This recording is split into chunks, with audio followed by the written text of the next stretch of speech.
Well, hello. Thanks. First of all, thanks for having me here. My name is Ana Trallero. I'm the head of legal in Cabify.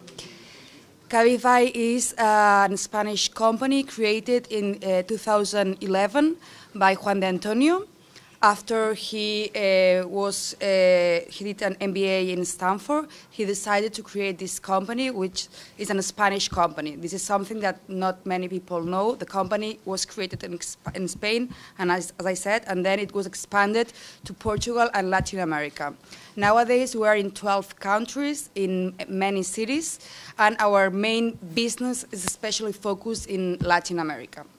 Here in Spain, we are in several cities, such as Madrid, Barcelona, Valencia, Sevilla, Málaga. In Bilbao, we provide certain services too. And in Portugal, we are in Lisboa and Oporto.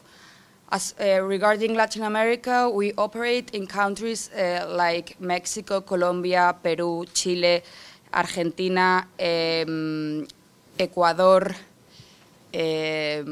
Panama and República Dominicana, and I think I'm missing one or two, but maybe we're present in all Latin America.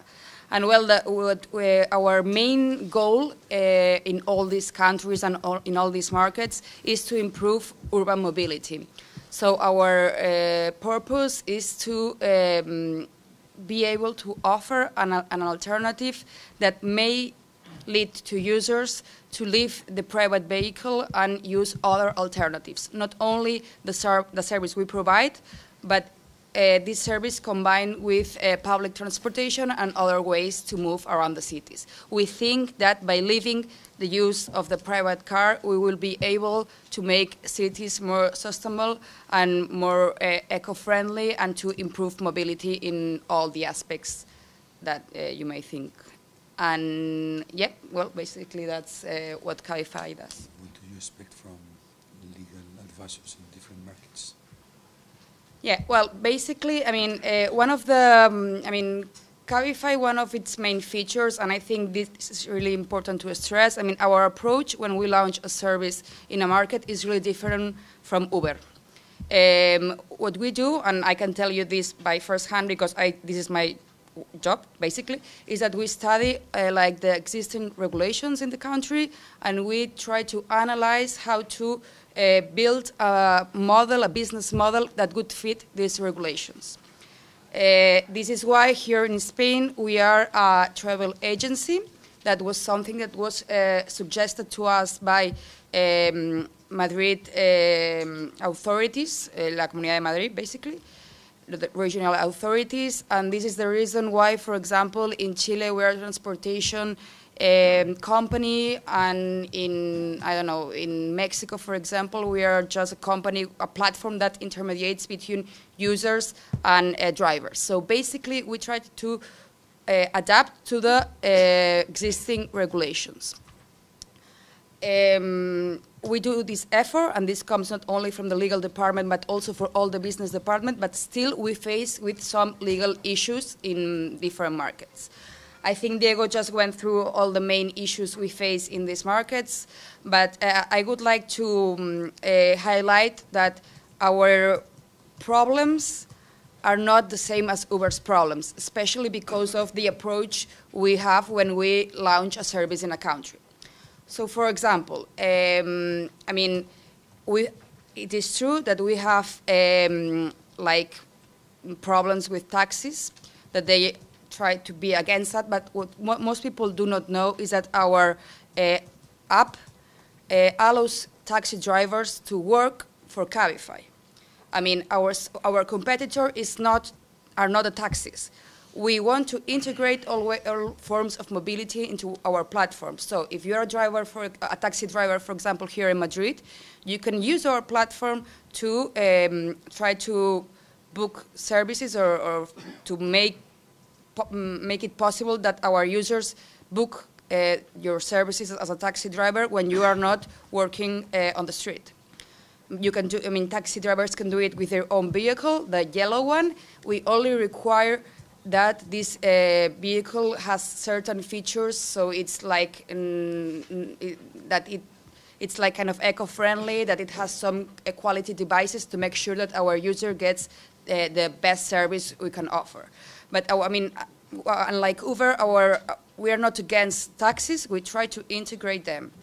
Apart from that, another feature which I think is quite unique is that Cabify, I mean, the philosophy of Cabify is to establish long-term relationships with the drivers. We want to be their main source of income. I mean, we are not looking for a driver who is like a student or a person working in another sector that few hours a day wants to be a driver. We're looking for professional drivers. This is why in Spain, for example, since the very beginning, we work with people who own VTC licenses, which are the professional license to provide the service. And this is something that it goes beyond Spain. I mean, we want to work with professional drivers and give them the possibility to be their main source of income. And as far as other legal problems we are facing, obviously antitrust claims. I mean, we were sued by Federación Madrileña del Taxi here in Madrid for antitrust reasons. They said that our drivers did not comply with certain transportation regulations, and that they were having benefits from non-complying with transportation regulations. However, the Madrid court dismissed this claim. It said that basically it was not proven that the drivers that collaborate with Cabify were not complying with regulations, and in case they were, which was not proven, it could be their fault or their breach, not Cabify's, because we are, as I told you, a travel agency, so the court made a clear difference between the platform and the drivers. And that links me to, I mean, that takes me to another issue that we've got, and is something that Diego also talked about, and is all the labor risks. So, I mean, we know that technology goes, faster than regulations. This is a fact we are facing in all the markets, both Europe and Latin America. I mean, our regulations, our laws, labor, tax, everything are not prepared for this fourth technology revolution we are experimenting today. So basically, we have, in many markets, we have been sued by drivers who were fired by their own employers, which mean many drivers work in these transportation companies, which are the ones that own the vehicles, that employ the drivers, and so on. But the drivers claim that Cabify, the platform, is also the employer, so it has to pay all the compensations and so on. And we have had in Brazil many, I would say, in Belo Horizonte, in the courts of Belo Horizonte, where many drivers, I don't know why, but in this area of Brazil, there are many claims for these reasons, and the court has, again, dismissed these claims. It has said that the platforms are not the employers of drivers. I mean, there is like a collaboration, for sure, but there's no unemployment relationship between those two parties. So I think that, I mean, courts and judges are like assuming how like economy and society is moving, and it has. I mean, I have the feeling that courts are understanding even better than legislators what's going on and the new business models that are existing and becoming popular right now.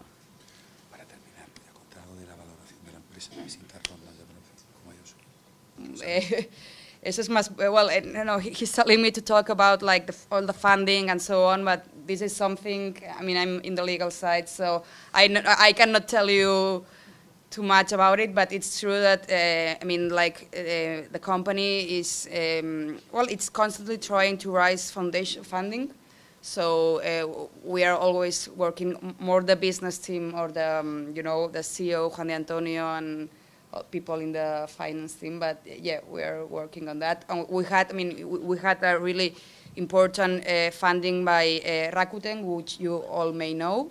But still, I mean, like the investors, there are like Spanish investors in Cabify, because, I mean, this is something that we want to highlight, that we are a Spanish company with Spanish investors. Our CEO is Spanish, and we have, I mean, we belong to here, to Spain. So we've got like Seaya, for example, which is a Spanish fund who has also been working with us, and the future we'll see. Okay, thank you very much. Thank you.